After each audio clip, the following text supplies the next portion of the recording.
See, let's bring in Sean Bailey. I mean, Sean Bailey, why didn't the government do this? Why did it take a 22-year-old footballer to shame the government into doing what is the obvious thing to do? I think the first thing to say, your head teacher got it right.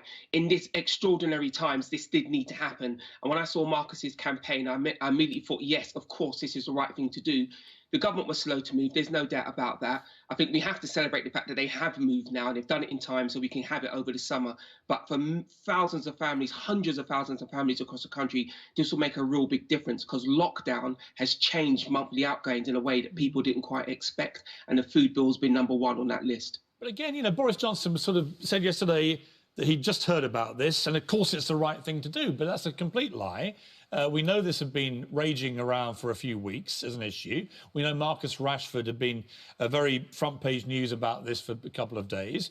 And we also know yesterday morning the government sent Grant Shapps out, the Transport Secretary, to double down on not doing this.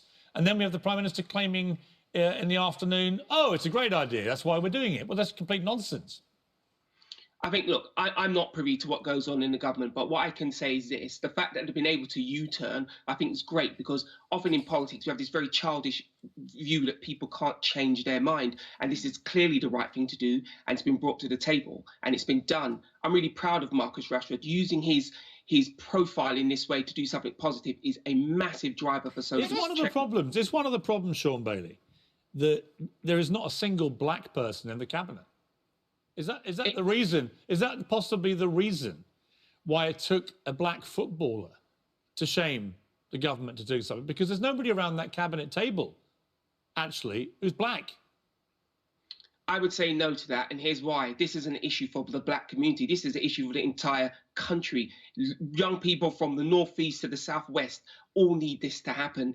So I don't think it's a case of not having a black person around that table. There are many issues involving the black community in this country right now as a result of the pandemic, leading to poverty, to racism, to food vouchers, to all these different issues. And there's no doubt that the black community of this country is being disproportionately damaged and affected by all these issues. Would it not be a good thing for the cabinet to actually have one black face sitting around it?